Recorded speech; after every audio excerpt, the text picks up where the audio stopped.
No doubt, the more data you accrue as a company, the more valuable your company is going to be, because there's actually hard metrics to judge it on. It's not just taking somebody's word that this is how it's always been and this is how it's always going to be. So hard facts add dollar signs. And that, of course, is especially true on the financials, right? Like, at this point, there are acquirers out there, and you know this is a legitimate option. It's not, well, maybe someday there'll be somebody that wants to buy this thing.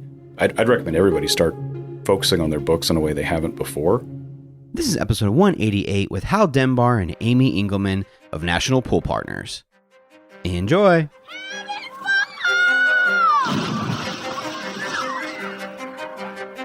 Welcome to your go-to podcast for the pool and spa industry. My name is Tyler Rasmussen. And my name is Greg Viafania. And this is the Pool Chasers Podcast. All right. Well, thank you both for coming down to the studio to join us in the podcast today. We appreciate you coming out. Yeah, happy to be here. It's nice to have you back, Hal. Appreciate you, being on the podcast for the third or fourth time now, right? So can you introduce yourself a little bit if people haven't heard the past episodes? Yeah, my name is Hal Denbar, and back in 2006, I started Patriot Pool and Spa in Austin, Texas. The week I graduated college with one cleaning account. Over 5 years as a one-poler, built it to a sustainable route for one person, and then we started growing. And 2 years after that was a big growth year for us. We added 6 technicians and started growing rapidly. Ended up as a team of a little over 40 people, servicing a little over 1,000 pools a week in Austin, Texas. And in 2020, was approached by Matt Stevenson, who's the chairman of the board of NPP now. At this point, NPP didn't exist. It was all just sort of a concept of something that could be, and started talks with him and eventually Augusto Titorelli, our CEO, and Imperial Capital. And we, during 2020, created National Pool Partners, purchased Patriot Pool and Spa, my former company, as our first acquisition, and at the very end of 2020, and sort of formally launched and announced NPP publicly in January of 2021. And currently NPP is in 3 states, servicing roughly 20,000 pools a week. And we've acquired 17 companies in our first year. That's awesome. And, we've talked about this quite a bit, but how has the team adjusted to, everything that's gone on with NPP? Yeah. So specifically at Patriot? Yeah. Pretty awesome. I think I was very anxious going into the announcement to my team of what selling the company would mean to them, how they would take it. Well, I knew what it would mean to them. I did it because I saw a better opportunity for everybody. But I know my intention and my perception wouldn't necessarily be what my team would have out of the gate. And so fortunately, by the time we were done with the announcement, everybody was really excited because, we were able to share the vision of the opportunity that we could create in terms of career paths, the benefits right out of the gate we could add. And so that the initial reception was fantastic. And to this date, a year later, that has stayed true. We've not lost a single employee that I'm aware of because of the transition of NPP. We've had turnover like every pool service company does. That's natural and normal. But if anything, I think us joining NPP and what that has brought to the table, we've actually gained some applicants we wouldn't have had otherwise. Because people are interested in what we're doing and interested in the potential it offers within the industry. Nathan, who was my repair manager at the time before the sale, is our branch manager running the entire operation. Now that I'm out of Patriot on a daily basis and in charge of the state of Texas, it's been so fun watching him grow into that role.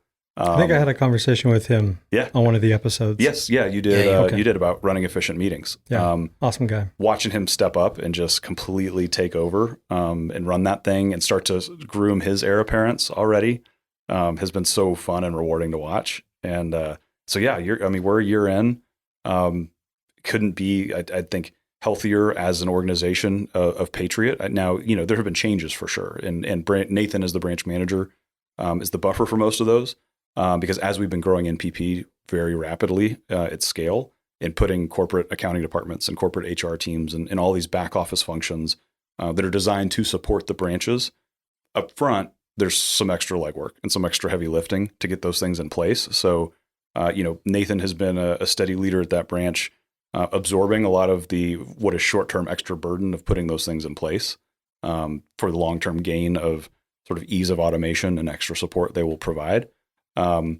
But, as an example of a single location, like I'm ecstatic seeing what has happened there, seeing his leadership, seeing pieces put in place that will make life easier and better for everybody at the branch level there at Patriot, even beyond what it is today.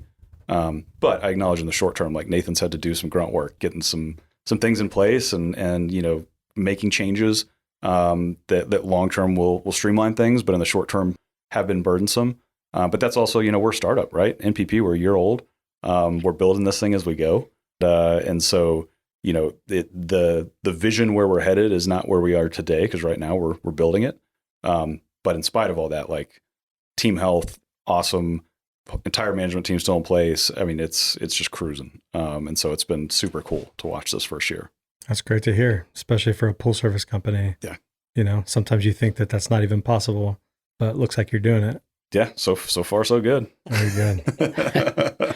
That's awesome. And, Amy, it's exciting to have you on finally. I've seen you at several functions, known you for years, but, come on board with NPP. Can you introduce yourself to the listeners? Yeah. Hi, guys. My name's Amy Engelmann. I'm a former owner of O'Neill's Pools and Hot Tubs in Austin, Texas. And currently I am in the role of business development manager for the state of Texas with NPP. Awesome. So, we've heard Hal's story on a few past episodes, but maybe you can share with us some of your background a little bit, how you got into the industry and, how it led to kind of the NPP. Yeah. We kind of have an interesting story. We bought an existing company and moved here from California, believe it or not. You moved to Texas from California? Mm-hmm. Really? Yeah. Nobody does that. Nobody ever does that. Ever. But we came specifically, we didn't have any romanticized visions of Austin, but we looked at 86 different businesses before we ended up buying O'Neill's. And so 86 different pool businesses or businesses in general? Businesses in general. We had an opportunity to kind of switch up our life, and we took that pretty seriously. But we ended up with O'Neill's Pools.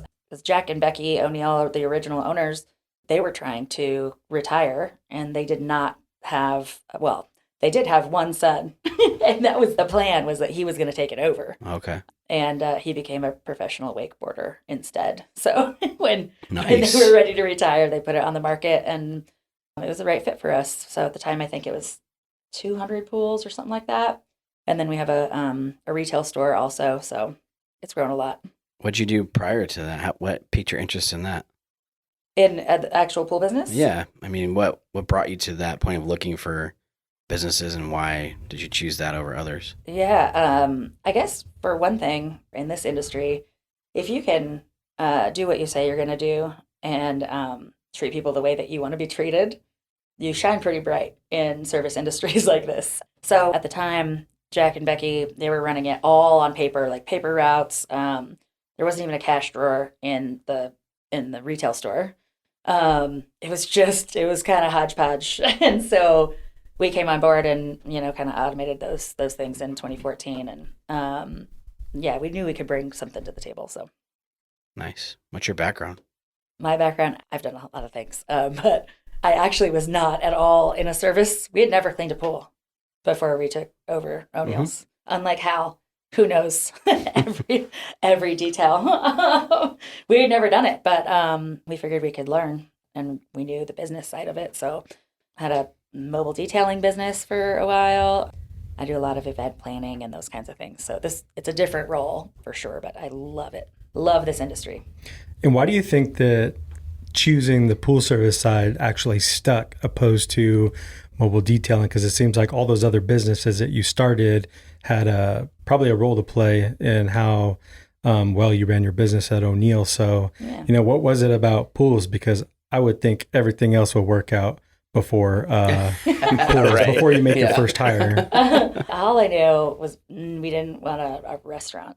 So that was all we knew was one thing that we didn't want to do at the time. So my husband and I were really good counterparts for those 8 years. But yeah, I don't know. It was one of those. It's an interesting industry. Anyway. You got stuck. but it's just like everybody else. Yeah, right.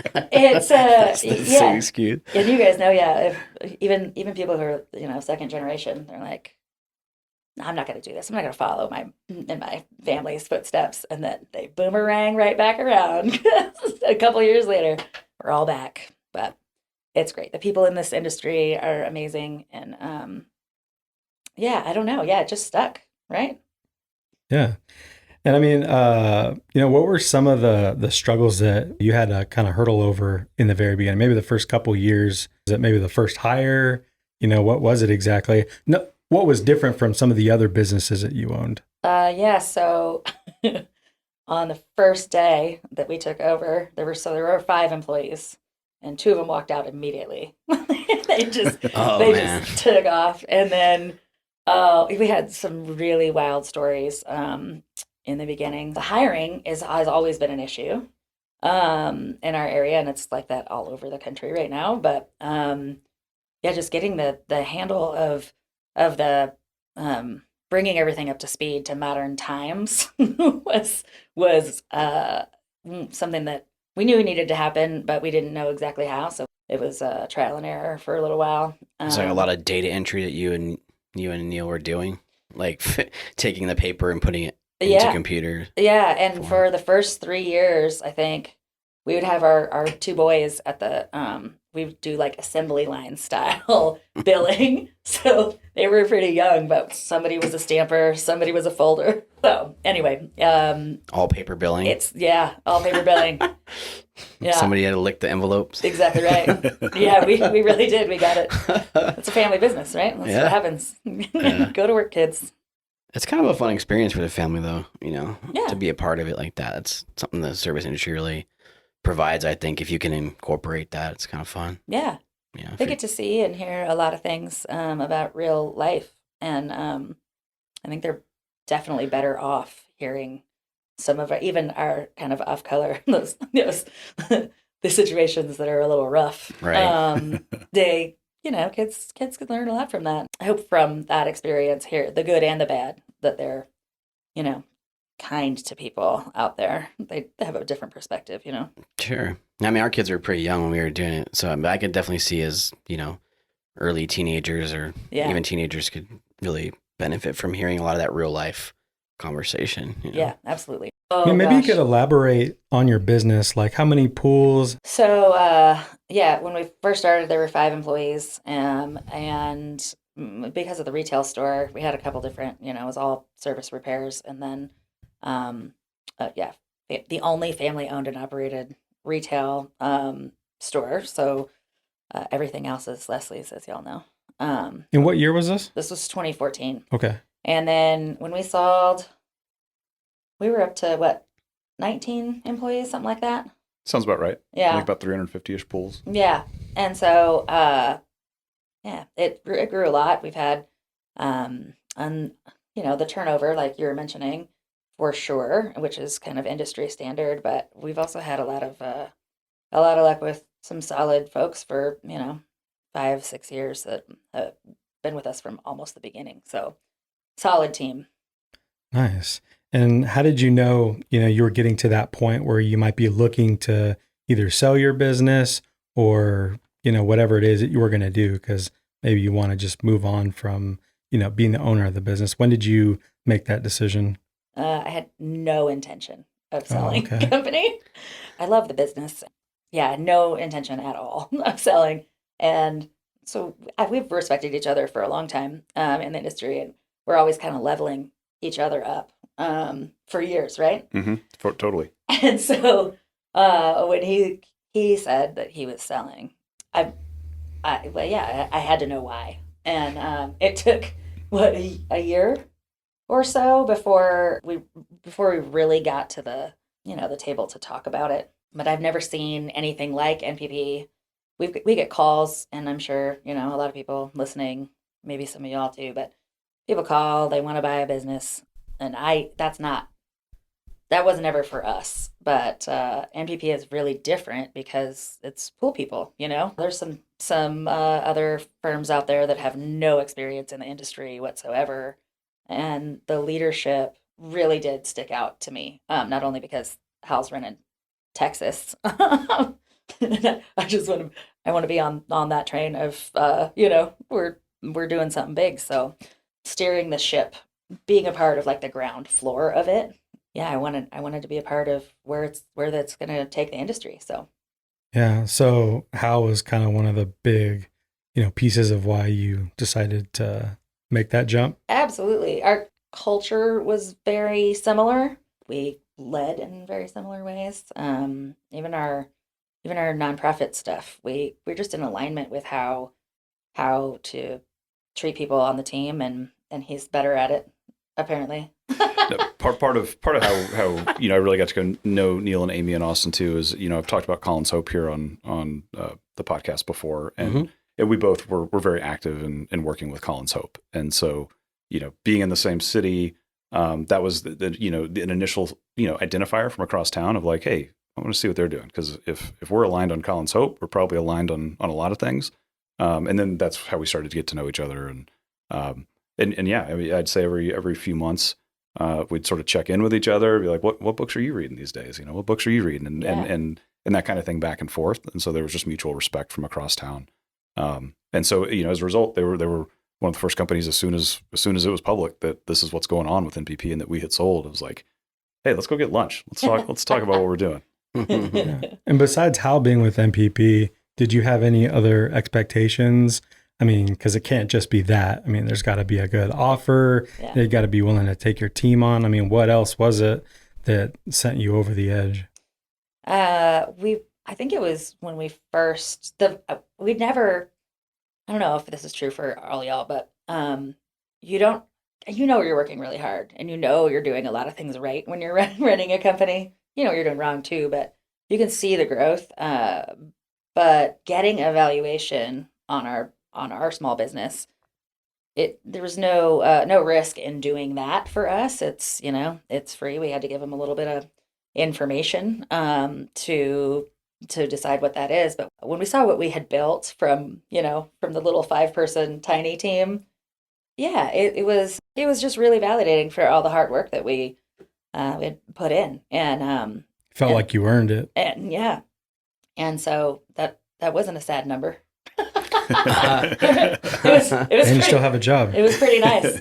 Yeah, and yeah, for this role I love so much working at NPP, but I think it's scary for a lot of people to get out of their business, especially if you're running healthcare and other things. Through that, once you sell, most people don't get the benefits and the 401k and all of those things. And so it worked out really, really well to take a role with NPP and have that security after the sale. And yeah, I love my job so much. One thing that was fun and unique about bringing O'Neill's into the fold too is during the process, I had this role to fill in Texas for our business development manager, which really is just somebody who's doing outreach with pool service companies across Texas to see who would be interested in selling. And if you are interested in selling, let's talk about it. And as I approached Amy and Neil, I'd had this job description in my mind, and didn't think they'd be interested in selling at this point anyway. But sort of my ideal candidate for the business development manager job was Amy. And so then part of it too was presenting like, hey, Amy, I think you'd be really good at this job. And seeing her like sort of light up of like, whoa, that sounds like my dream job. And that was part of the hook, I think, for bringing them in too, was this opportunity. And that's sort of an interesting thing as we go deal to deal, and present offers to people. Is many people just want to retire. They just want to hear the keys. I'm done. Are you going to take care of my people? I want to make sure you're going to take care of my people, but like, I'm out, because I've been looking for an out. And, but then there are other deals where there's very much alignment in terms of something we need on our team and a skill set that the seller offers. And this was like a perfect example of that, of Amy being an ideal candidate for a job we needed to fill at NPP, and figuring out, okay, how do we work that into a transaction as well, for a win-win for everybody. Right. And if you're somebody that is truly an entrepreneur, you're actually getting a bunch of experience in a business. So if you're a small or medium-sized pool service company, you now have the opportunity to be a part of a bigger family with a bunch of business owners and other leaders that know how to run businesses. So you're going to get like the process just expedited. So now you get to look at dispatchers and CSRs and how to actually develop like legitimate SOPs and what your financials are supposed to look like, how a meeting is supposed to run, the books you're supposed to be reading. You didn't know that you weren't supposed to be reading, Cat in the Hat or whatever it was that, you're reading. But, because the funny thing is, maybe you do want to start a different business one day. Maybe it's not pools, but you might be scared to ever do anything again because you know how detailed it is to run a legitimate business.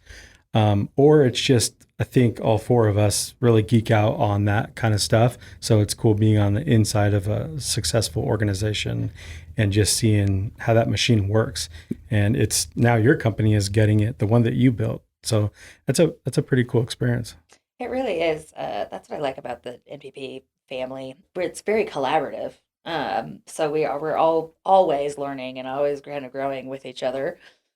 I think that one of the key issues, or when we were deciding to sell, it was the caliber of people who were sort of in alignment with us. So it wasn't just Hal, but there's people within Austin and then all over the country from our buying groups and all of that we really, really look up to. And just having that, like you said, that collaborative, and always bringing each other up, leveling up. It's the dynamic. It's incredible. Out of the gate too, with a lot of the people that joined the team, and we referenced it, I think, a little bit last time we were here talking about NPP is sort of a vision, because we'd gotten kicked off, but you couldn't touch and feel us yet because there were just a couple companies. We weren't, we're much more mature a year down the road. Is the specialization piece, like Amy coming in and being freed up to really just focus on sales, which is essentially what her role is. As a business owner, you're dealing with all the things, whether you like them or not. I know Amy didn't like dealing with the operational side of her business, and we've had other people that have come in to be directors of operations that are very operationally focused. I know the sales and marketing side drove them, it's not their favorite thing, would drive them crazy, and they get to come in and focus on the thing they really like and hone it, and especially hone it under, I would say sort of the tutelage of the team we have brought in at the top that comes in with just vast experience of doing all of these functions at scale. So it's pretty darn cool to learn from people that have been doing things in other industries at huge scale, but we get to be the lens of how does this work best in our industry, because we know it better than anybody, and fine tune it to do exactly what it needs to do in the swimming pool service industry. Sure. Yeah, I think that's the most special part, is you get to just kind of all the other responsibilities you didn't want to do before. You don't have to deal with it. You can kind of just zone in, and you're just going to become better at it. There's going to be things that, it's probably the first time in your life that you've actually got to focus on kind of like, just one thing and not be fully responsible, because you don't have a lot of resources, I think, when you're coming up. Your marketing resources, your the pool of people that you're choosing from, because we all use, Indeed or Monster or however, Craigslist, whatever you got to do to get these people, but you're doing everything sporadic and fast, and you're not putting like as much time into it because you're so focused on, what do they say, like being the technician. I've always thought that that's a really cool piece of it. Yeah. We're going to take a quick break. When we get back, Hal shares what private equity is, what that looks like coming into the industry, and why a valuation for your pool company is a great tool to have. Hey Pool Pros, my name is Bryce Sarine. And I'm Zach Singer, and we're with Beyond Pool Cleaning in Scottsdale, Arizona, and this is your Skimmer Tip of the Week. This year's been rough on all of us, especially when it came to chems. Yeah, between sourcing and changing prices, we are really fortunate to be a little ahead of the curve. Using Skimmer for the last few years really gave us an edge, allowing us to pull great data. Like reviewing the chemical dosage report with the company summary for all of last summer, it was unreal to have the exact information from last year to prep for this year, before the homeowners started buying up all the chems. Yeah, the forecast let us prepare, but also having all of the up-to-date costs input into Skimmer as the prices kept increasing really helped us keep our finger on the pulse of our business. I know some people charge for their chems, so this report's a lifesaver. But even for our business where we include chemicals, we need to use it to adjust the rates of our customers before they become unprofitable for us. The Skimmer Profit Report is crucial for this. We could do a whole hour podcast on the profit report by itself, but for just a quick tip, I would say take your time to make sure all of your costs are entered correctly under the chemical dosages and under the rates and labor and revenue. Skimmer can do all the calculations for you, but the information it pulls is only as good as the information you put in. So take the extra time this winter to prepare. Just another way Skimmer helps us balance the budget in our favor. To find out more, check out episodes 138 and 154 of the podcast, or go to getskimmer.com/pool chasers. That's getskimmer.com/pool chasers. So for people that might not know, because we've thrown this word around a little bit, private equity, could you explain that, sort of a bird's eye view to the listeners? Yeah. I think at the simplest level, private equity, because that word is getting thrown around in our industry a lot right now. Every industry is really just private investors pooling money to purchase companies and invest in them for the long term. And so, in our case, in National Pool Partners, we have one specific firm that is invested in us and funding us. Private equity is different than public equity, which would be stocks that are traded where they have investor reports to the public. It's all public. In this case, it is, within it's private capital, so private money being spent to acquire businesses. And that's, at a really just basic level, that's what private equity is. And so when you're hearing private equity is looking at our industry, it's investors who are pooling money together or looking to purchase pool service companies. And we're seeing a lot of that across the entire industry, not just in the service side, right? I mean, we're seeing that with every aspect of our industry, the consolidation that's going on, seemingly every month on y'all's news update with Megan and in every trade magazine, the mergers and acquisitions piece is the largest component, because whether it's manufacturers or distributors or service companies or construction companies, so much of it is being consolidated right now. And that is being driven by investors who are pooling money to purchase these companies. Yeah. It's literally on every episode that I do with Megan. Like, there's more acquisitions and more acquisitions. I'm like, just call it an acquisition podcast. Yeah. No, and so in our case too, with private equity, we are beholden to investors, right? We're responsible for their money as we build a business. And so, in stocks, the investors they're beholden to or anybody and everybody that could be investing in it. In our case, it's a very, closed circuit loop of people who want to make sure that we're building something of value and treating their investment, kindly as we're doing it. Mm-hmm. Yeah. Because, they're only successful if, you guys are successful. Mm-hmm. Mm-hmm.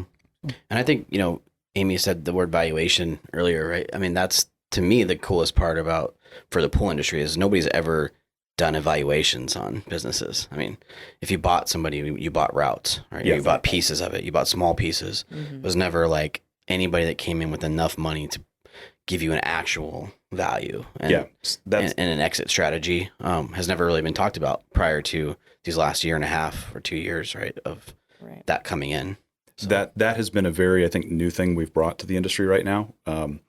As we're doing this, right, and we're valuing companies. You're right. Third party valuations in the past for large businesses. I'm talking businesses that are probably over $1 million in revenue, if not multi-million. Mm-hmm.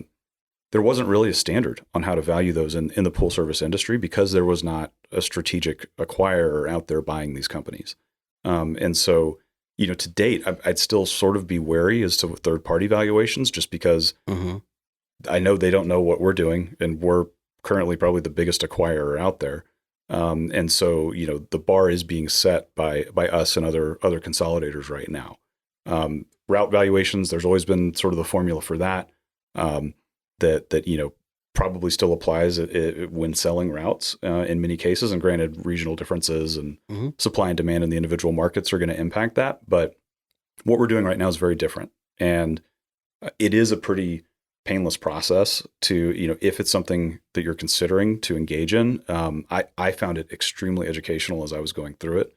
Because, I was, involved with the creation of sort of the idea and concept and plan of execution of how we would do a company like NPP before NPP as a consultant, right? And I was doing that thinking whether I choose to join in on this or not, like at least I could sort of help steer the ship of where this is going to go for the industry, because it was clear it was going to happen to the industry.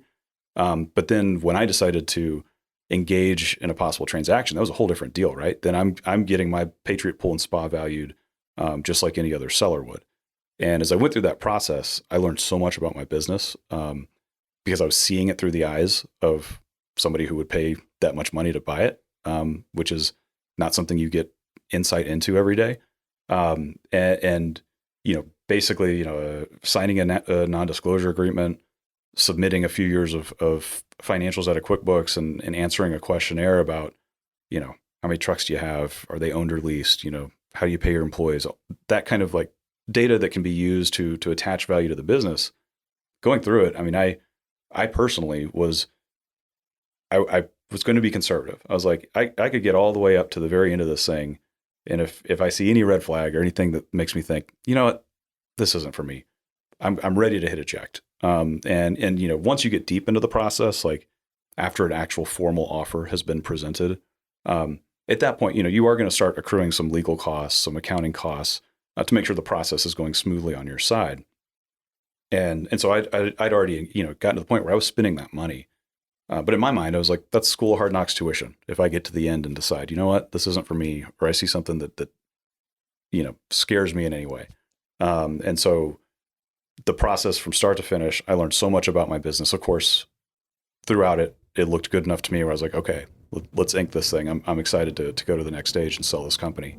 But it's a learning process. And the cool thing is, until you get to a formal offer and deciding if you want to engage at that point, when you know what the company's worth, it's basically a free process. And so it's good insight to get out there, because you're not gonna find it going and paying thousands of dollars for a third party valuation right now that doesn't have the firsthand information of what an actual buyer is willing to pay for it.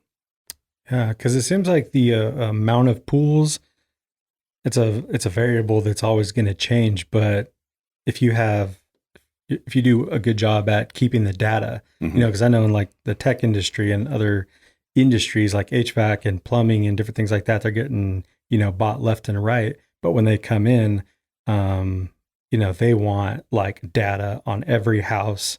They want plans. They want to see all this stuff because it's like, they just want data, So I bet there's a lot of people listening that are hyped to get to a point to where they can maybe stay, with their company, but sell it off. Because that's a huge milestone, I think, for any company if they get the opportunity. So what would you suggest they do to kind of prepare for that? Because we're talking about data and different things like that. And if you're not, doing your due diligence and making sure that, you're taking the right notes at these houses, we always talk about people companies not putting down like what kind of equipment is at the house. Like if you don't have like a very detailed dialed in CRM of what's going on out there, like to me, like I'm like, don't waste my time. Like I wouldn't buy a company if they didn't like, what are you doing? You're not a business. Like if you don't have that information. Yeah. I mean, no doubt the more data you accrue as a company, the more valuable your company is going to be, because there's actually hard metrics to judge it on.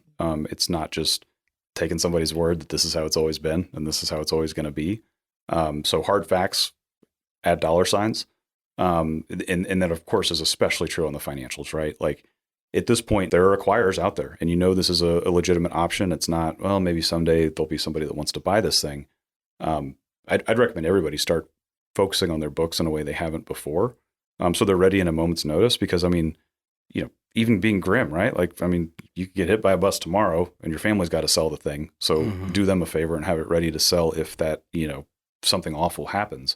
But the main thing is clean financials. That's huge. And by clean too, we're all, as small business owners, we're all trying to save as much from Uncle Sam as possible, right? Like we're putting things through the business that the business probably doesn't need on a day-to-day basis, but the acquirer for sure won't need those things, right? I was putting my Texas A&M season tickets through the company. Somebody who's buying the company is not going to need to put Texas A&M season tickets through the company, right? So all those kinds of things. Did you negotiate that in? I'm just kidding. All those kinds of things you need to track, right? Because when it comes to value your company, you need to add that value back into your P&L, because a purchaser's not going to spend that money. And every single thing you can find like that to track and put back in makes you more money on a sale. We had one company. It was interesting. Just very generically, they had a very expensive vehicle, personal vehicle, for fun that was put on their company, and they weren't paying attention to the fact that was there. And they got the valuation back, and they're like, "This seems weird. This seems off. Like, surely my business is more profitable than this, and it should be worth more than this." And we're like, "Well, think on what could be in these books that we haven't seen yet." And like, he came back a week later. He's like, "Oh, I had this like $100,000 car put through the company. Like, yeah, that's mine. That's not the company's." And that makes a giant swing in evaluation. Yeah. We always say it's not, we're not the IRS. We're not looking to find, find those things. We're trying, anytime we're asking any detailed questions, it's really to make sure that we can get you the value that's really true for you. So anytime we ask questions, everybody gets kind of nervous, but we're going to go through and we're the opposite. Well, it's the only way, because it's going to cost you money. You don't have any employees, so now it's going to cost the investor an insane amount of money to turn these into employees, give them health benefits, and then it's like you have no marketing, you have no social channels, you have your Google Analytics isn't set up, you have nothing. So now I have to invest more into this. Like, all I bought was maybe these 300 pools. That's it. Mm-hmm. Like, these people can walk out tomorrow and legally I can't even tell them what to do or what to wear or whatever it may be. Mm-hmm. So I think, if you want to sell your business, listen to this episode and, do your due diligence and get that stuff dialed in and talk to you guys. And so for the marketing side of it, how much of that is of value? So I can tell you specifically with us, there's a lot of variable there, right? Because it's going to depend on the market. It's going to depend if we're already in the market. If it's a market we're not in and we're looking at you as a platform business, that would be the business we really advertise in that market. It's going to be huge because we want to, put whatever you're doing on steroids. If we're already in the market and that your company would be one we'd look at to maybe absorb into an existing company already in that market, less concerning for us.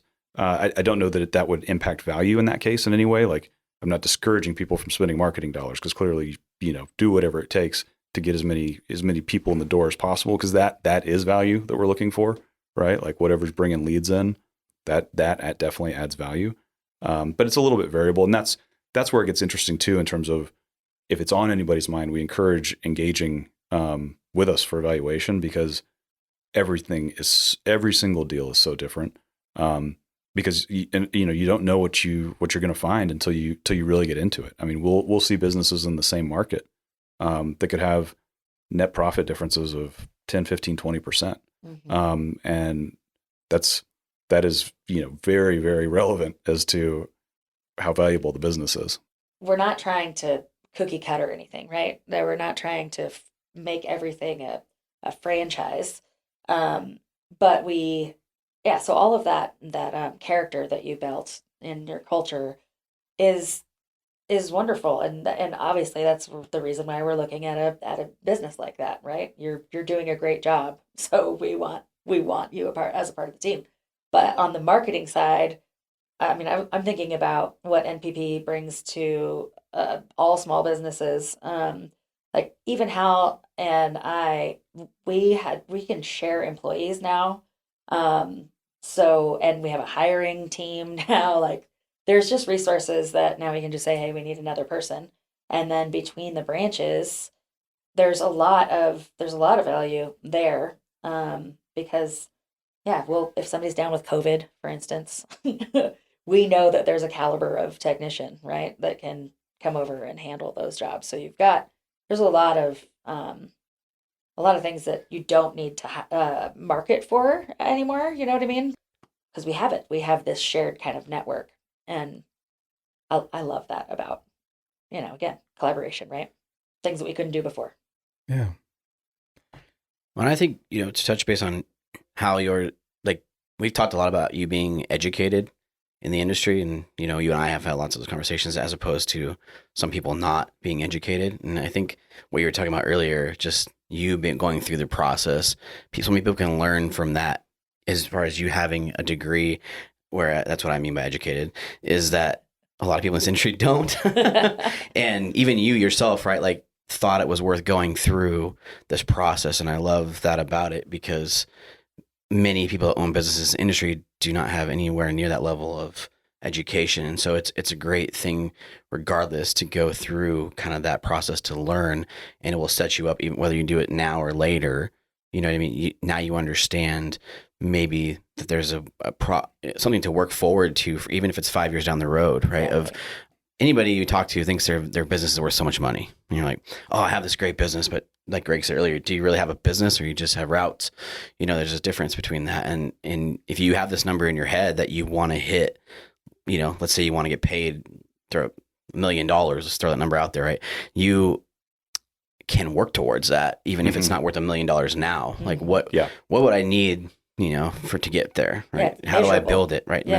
That's never existed. Not in the pool industry itself. That's why having the outside eyes of somebody who actually has the money to pay you for it right now, if the business is worth it, is so insightful to be like, oh, it's only worth this. Like, what do I need to do to make it worth this? And it's a huge tool. I mean, you know, I know many of us who've been in the industry for a long time would have wished we'd had something like that a lot earlier. Because then you can get line of sight to where you want to go. We're going to take another quick break. When we get back, Hal and Amy share what selling looks like from both the seller's and the employee perspective. This episode of the Pool Chasers podcast is brought to you by Leslie's. As a pool service professional, it's important to have the right partners. Leslie's values the important work you do to serve your local communities, and they want to help. With the new Leslie's Pro Partner program, you can take advantage of the benefits only Leslie's has to offer. As a member of the program, you will get customer referrals and wholesale pricing. Additionally, you can take advantage of Leslie's extended hours during the week and on the weekends. When we were running Brothers Pool Service, we often used Leslie's when we needed supplies, especially on the weekends, and since they have over 900 locations, they were convenient to get to. They also offer free in-store services like water testing and cleaner repair. To learn more, check out episode 151 of the podcast, or stop by your local Leslie's store today to sign up for the program. This episode is also brought to you by Aquastar Pool Products. Aquastar Pool Products is a leading maker of VGB-compliant drain covers, but also offers many other products to the industry, including skimmers, deck drains, autofills, cleaners, mosaics, ozone, chemical feeders, spa jets, and fittings. Now, Aquastar is proud to announce a new addition to its lineup with the launch of the Pipeline Cartridge Filter. The Pipeline Cartridge Filter, which is available in 2 different sizes, was designed with the pro's time, safety, and comfort in mind. It delivers top-notch hydraulic efficiency along with best-in-class filtration performance approaching that of DE filters. And these claims are backed by NSF International Certification test results. For more details, ask your local Aquastar sales rep or visit aquastarpoolproducts.com. That's aquastarpoolproducts.com, or click the link below. So we've talked about it a little bit already, but from the seller standpoint, what options are there to stay on or not stay on? So that's going to be very dependent on the individual seller and the need at the moment of what we have at NPP, right? Again, we've had sellers who have retired. We've had sellers like Amy who have joined our corporate team. We have sellers who have stayed on running a branch or doing something at the branch level. We've had sellers who've split out service departments from construction companies and kept the construction side of the business and sold us their service department. So, you know, there's creative solutions for, I think, almost any situation and almost any desire. Now the desire and the need may not line up, right? You may be dying to come work for us and have a job, and we may not have a job in that moment, or vice versa. We may be pursuing you because we think you're perfect for a job we have and you don't want to sell in that moment. But it's very unique to every individual circumstance. When you had an employee, right, that he left, and then after NPP came back. Is that right? So that's a whole separate fun thing that so we had I'm hoping he comes back. We extended a job offer today. So we had one of our like my favorite pool cleaners at Patriot, who worked his way up to lead trainer. Just an awesome guy, great cultural fit at Patriot, was with us for several years. somebody that, within the branch way pre-NPP, I was always like, I can't wait to find a way to grow this guy, find place for him as we grow the company. He'd always wanted to be a recruiter. And so finally he ended up getting a recruiting job that was really attractive to him, and left. And he was like, I hate to leave, but this is the career I've always wanted to do. And last week we started hiring for a recruiter in the state of Texas for NPP. And I posted the job on LinkedIn and saw he liked it, and immediately messaged him. It was like, hey, I see you out there, peeking at this posting. And he ended up applying, and we just offered him the job. And so I'm hoping we have now pulled him back into the family in a function we would have never been able to offer as Patriot. Right. As a smaller company, there's not that upward. I think the industry you can go into, but you'd have to leave and go manufacturing side. It's cool that now there's so much more opportunity for, just you don't have, or you can leave, but then boomerang back. If you're listening to this, you just did the recruiting, job. Didn't you? Take the job. So from an employee standpoint, how did your employees react when you told them you sold the company, and what has that been like through the different acquisitions? There's always a nervousness in the beginning when you announce that it's changing hands. There's a couple of key questions. I think everybody's like, all right, do I have a job still? And yes. Why? They want to know what the motivation is. Once we get to that, I don't know. It doesn't take long for people to realize why we did that, why we would sell. The same thing that Hal was saying, we are doing that to have better work-life balance, to have more benefits for them, and some of that upward mobility that we're talking about. So once that settles in, they realize, oh, this is really, really good for everybody. I think on the selling side, that one, the 3 days before we announce, I think all sellers are really, really nervous. They know, even though if it's the right thing for your team, those 3 days are pretty nerve wracking. And we didn't have anybody walk out. There was just that stare for a minute, and then they all went back out and did their routes. It was pretty easy. Yeah, so I've done a lot of the counseling with sellers in the 48 hours before the announcement, as everybody's freaking out about it's an emotional roller coaster, right? The whole process is, but it comes to a head like you're at the top of the hill right before you need to go tell your team, and that's universal. I haven't encountered a single one of the sellers that is not freaking out within 2 days of having to tell their team, hey, I just sold the company, and because there's a lot of it too, is there's like a concern of, am I betraying my people? Mm-hmm. Even though every single person who's sold to us has been very confident that I'm doing this because I see better opportunity for my people. I see more career paths. I see better benefits than I can provide. I see the future for better wages. And so working sellers through that is a process, just to trust the process. It's going to be okay. We support people the whole way through, whether it's us at NPP talking to them before the process, being there the morning of, helping guide the process. What we do is we like to, typically the day before a company announcement, where we tell all the employees, let's pull all the senior employees and managers together at the end of that day and let them know, hey, here's what's going on. We want to answer any questions. We want to make sure everybody's cool and comfortable, because we know this is a shock. But we want to give you guys the respect as the senior people here to know this before everybody else does. Let's talk about it. And then the next morning when we roll it out to the entire company, it gives all the pool cleaners, all the technicians, all the people who may not be in leadership at the company, the comfort of looking around and realizing, okay, my leaders are calm, they know what's going on. And then we try to make it pretty brief, right? An announcement, because nothing is that day, nothing is changing, right? We're still cleaning pools, we're still repairing pools. There's going to be some HR paperwork and things like that are switching over out of the gate. But we try to keep it pretty brief to be hey, okay, guys, everybody head on out and do the thing you were doing yesterday, because you're still doing that today. And we'll linger around and hang out all day in case there's any questions. We'll take questions in the group, but oftentimes people don't want to raise their hand and talk in front of a large group of people. So, we're there available then and of course beyond that day as well. But we're very present that day. And the look of relief on sellers' faces after it's all out in the open is always hilarious. You can just feel this weight being lifted. Yes. But at the announcements themselves, and I think we referenced this last time we talked about, with Augusto and Eddie, like once it clicks and people are like, wait, tell me about these jobs that don't exist now that we get a chance to work towards, or the ability to relocate cities, like the opportunity typically comes out as like the number one thing identified by the employee the day that we do the announcement. And then beyond that, benefits start to kick in. Is we just brought in 2 branches in Dallas in my region, and we brought in the branch managers to meet with the 2 branch managers from Austin who have already been in the business for a while, to get some like first person feedback. Okay, like is everything NPP is telling me for real? Is this true? Can I trust what's about to happen here? And our guys from Austin being able to say, yeah, we gave out like 30 plus raises this year.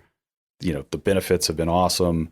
It was really cool seeing, people from within the organization in a same role validate to the people entering the organization what's going on, and that, it's going to be a shock to the system because, change is change, but like, trust us, this is going to be good. And that's been fun to watch. Nice. It's very cool, man. Does anything change from, an employee perspective, being from an independent company to? Yeah. So NPP? a lot of that will depend on sort of what role people have in the company. At the technical level right now, no. Now we will be rolling out changes because we're going to be implementing our software starting next month, rolling out through the rest of this year across the country. So that'll impact day to day, the technicians, how they do their job. Other than that, a lot of it's the behind the scenes stuff, right? It's going to be, like I'd mentioned, the benefits and sometimes we may have to tweak to like make things uniform, just some processes across, especially if it's in the same city where we already exist. Like we want to start integrating these businesses in so that they're operating more uniformly. And so yeah, it would be a lie to say there's no change, but we try to insulate, especially technicians, from as much change as possible to keep it palatable. On the management side, they're absorbing more change because they're the ones touching, all the back office functions that we are trying to really change to just make more efficient and, make, I'd say, more sophisticated than most pool service business. Well, every pool service business has ever had before. Right. So yeah, very real changes there. And again, like I said, this is, in year one, I think we've encountered more of those than what the long-term will be because we're building everything as we go. Mm-hmm. It's not a fully formed thing yet. And so that should smooth out, I think, with time, even at the management level, as far as the impact, because it'll be, we'll be more confident in what we've built and be able to roll it out more uniformly. I think the best way to look at it, right, is from an owner's perspective, we always talk about them wearing 12 hats, right, or 15 hats. And slowly those hats get taken off of you, right, and put onto these different departments, HR, AP, these different things kind of move on from you as the owner or shift to a branch manager. And then they come off the branch manager to these specific departments. And some of them go to NPP, some of them get rolled out between different managers, and there's different distribution of those responsibilities. Like from an owner's perspective, especially if you stay on, that's gotta be such a cool thing, right? Mm-hmm. Like it's, whoa, you just like let go of all these different roles. Now, probably it's hard letting go of those roles in some degree, but you just get to like do maybe what NPP thinks you're good at, and the other stuff gets distributed between your leaders, right? For sure. And there's been some really contagious positive energy at the leadership level with each individual branch too, because, a lot of these cases, if the owner's stepping aside or retiring, their historical number 2 all of a sudden is the person in charge, right? They're running that thing. And with that, like, there's some contagious energy of like, I'm the man now, I got this. And so that's fun. I've talked about it ad nauseum with Nathan, but like, he's not the only case of that, right? There's lots of instances out there where somebody who is not running the business is running the business now. And there's a lot of excitement that goes along with that. Yeah. And they have the support, where they wouldn't before, right? You don't want to send somebody up into a management role without that support. Mm-hmm. And that's what NPP does, is just making sure that they're equipped and have whatever they need. Even, as far as like delegating, a a lot of stuff that small business owners don't want to do, like like me. I don't ever want to touch a spreadsheet ever. But now there's people for that. So how can employees attain growth and development at NPP? So I remember talking about this earlier with you guys. Like one of the things that I got most excited about with the idea of joining NPP was as we built out this org chart over time when I was first consulting with them that showed a career path from pool cleaner all the way up to executive that's never existed in the industry before. And, now that we're a year into this, we're starting to build out like, okay, well, how does one progress through that? Like, what does that look like? And so apart from just the technical training that we're starting to build out, like part of our sort of 3-year vision of what this thing's going to look like by 2024 is a physical training center where we can send all of our technicians to for hands-on training in virtual headquarters in every state we operate in where we can conduct management training.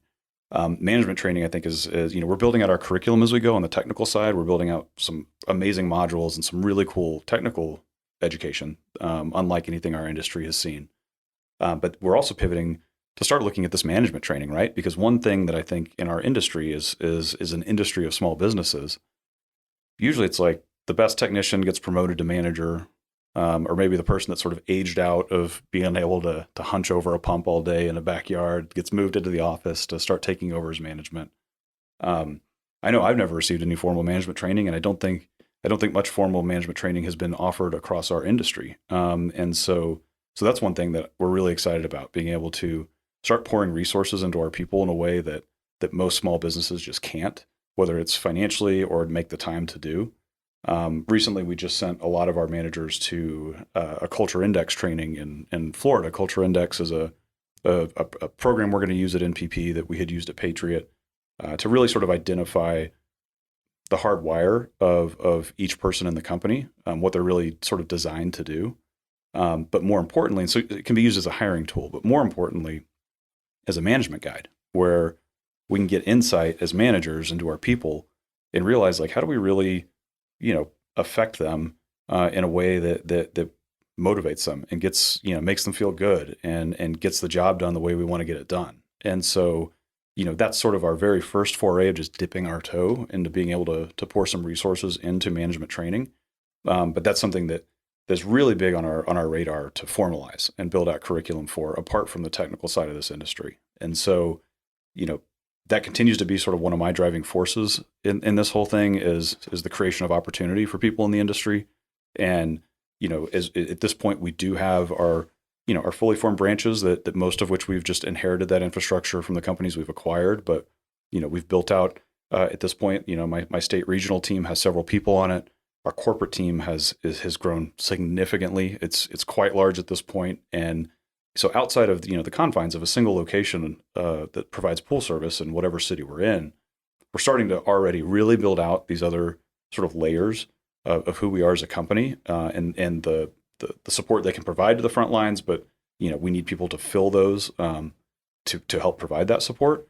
But more than that, also the training to let people move from that pool cleaner position and start progressing all the way up to wherever it is they want to go. If this is an industry that they really want to make a career out of, which is what we hope we can start to provide, right? Those true career paths that I think we touched on a little bit earlier about how we sort of get stuck in this industry, like we fall into it and like we come back to it whether we think we might leave or not, especially with second generation people in this industry.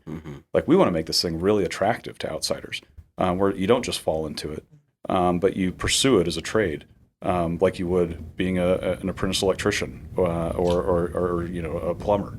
And I think we can see that path now that we're a year into this of like what it looks like, because we're starting to design it, and that gets me really excited. And that is where we have already started seeing some candidates come in that have identified that, especially in terms of even just sellers, of seeing like this is where I know I can provide more opportunity for my people than what I've got at my one location in whatever city I'm in.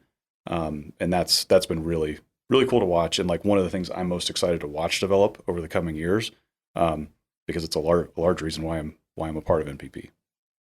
Very good. Cool. I'm sure everybody listening that works for NPP or, strives to one day will really like that because, like you said, there's not really any formal business training for the swimming pool world. It's just different than other things. So appreciate that.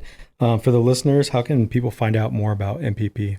Yeah, the best resource right now is our website, go-npp.com. And again, it's go-npp.com. You can find contact information for many of us on the website. I love to talk to people directly. If anybody has any questions for me, Amy is our business development manager of Texas. Clearly is a great resource for anyone in Texas, but we are in Texas, Arizona, and Florida. So we can hook you up with direct contacts with anybody in those states. Awesome. Well, thank you both for being here today. Thanks, guys. Thanks so much, y'all. Hey, Pool Chasers. Thanks for listening. We hope you enjoyed the episode. To connect with today's guests, including pictures, links, and resources from everything discussed today, you can visit the episode page at poolchasers.com or click the links below. To connect more with us, you can find us on Instagram, Facebook, and Twitter by searching at Pool Chasers. If you would like to support the podcast, the easiest and most effective way is to subscribe to the show on Apple Podcasts, Spotify, and YouTube, as well as share the show or your favorite episode with a friend or on social media. Also, you can get early access to each episode by supporting us through Patreon. We know your time is valuable, so thank you for sharing some of yours with us today. See you out there, Pool Chasers.